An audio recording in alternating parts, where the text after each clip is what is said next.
Success in any advertising campaign is judged by getting your audience to do or feel what you want them to. But how do you do that? And are there any special tricks you can use in audio campaigns? We find out in episode 5 of the Trisonic podcast Tripod. That phone number again? I'm Trisonic's co-founder and creative director, Matt Hopper, and I've been creating ads for over 25 years. My guests have too: creative head of BBC Creative, Debbie Dillion, and creative consultant, Kieran Murphy. Let's talk about call to action. As we said, it's no good unless it works, okay, for the client. So how do we make it work? What do we ask them to do? So what point of contact is it best to use in an ad? Phone number, web address, physical address? I think it's very difficult and problematic to give somebody a long number unless it's very memorable. The same with a website. Postal address? Don't know. Do they have those things? I think you've got to be as simple as straightforward as possible. People are very rare. Well, they don't sit by the radio with a pen and paper making notes of things.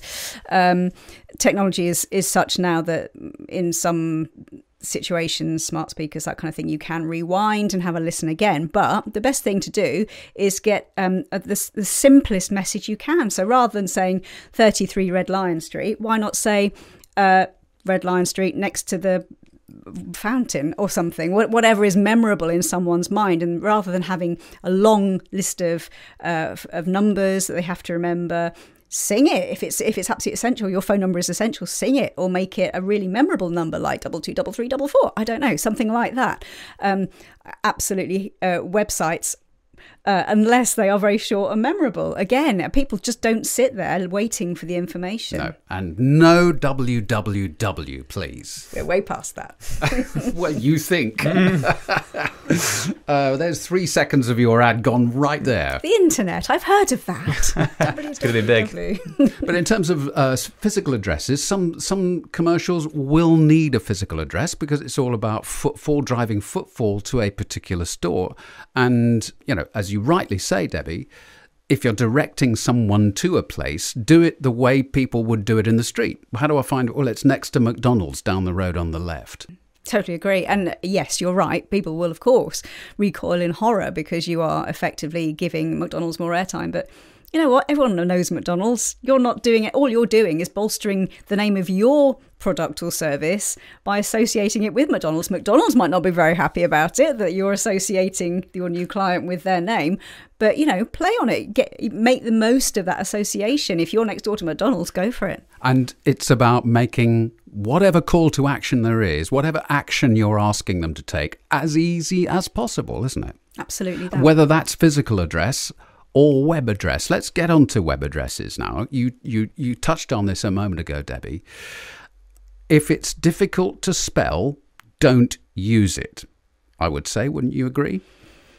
Yes, unless one of the big things about it is everybody always has to spell it, and therefore it is a thing that people talk about, and it makes it more memorable. But yes, I would agree. If it's not straightforward, and if you can't, if you give somebody a web address and they spend 3 or 4 efforts trying to find it because it's spelt in a strange way, you're going to lose them. And that's worse than not having them in the first place. You've actually turned them against you. So, yes. Agreed. So if the objective is to drive traffic to their website, how do you do it?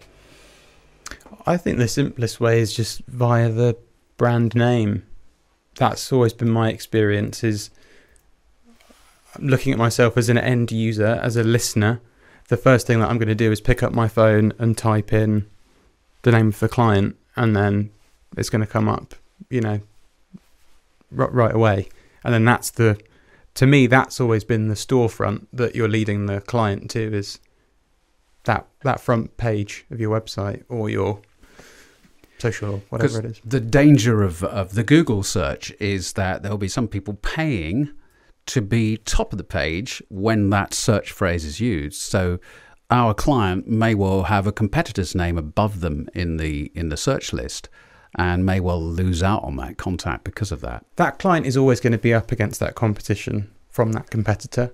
This ad is the chance for the client to stand out against them. So even if the listener is then scrolling past their competitor, they're going, oh no, I want to go to client website because I've just heard that they've got this great offer on, or they align with my values in some way that the other hasn't bothered to do. So I think it falls down to that kind of creative standout, as you put it. There is one other solution which we have occasionally used, particularly where a client wants to drive traffic to their site, but their URL is either difficult to spell or impossible to describe without using hyphens and stuff. What we will then do is purchase a domain that has some element from the campaign in it. So, for instance, we ran a campaign for a recruitment company, and we bought letstalkjobs.co.uk, pointed it at their website, boom, done. Brilliant. That's nice. It's really snappy as well. It's really easy to remember.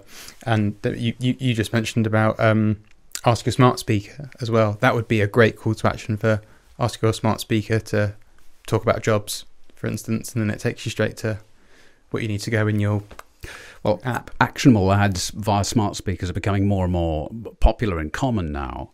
And they really do work. In the next episode, we look at ad length and word count and ask, how long is long enough? To make sure you get that and future episodes, just follow or subscribe to the show. And if you have time, we'd love you to rate and review us. For more details on all aspects of audio advertising, just visit trisonic.co.uk.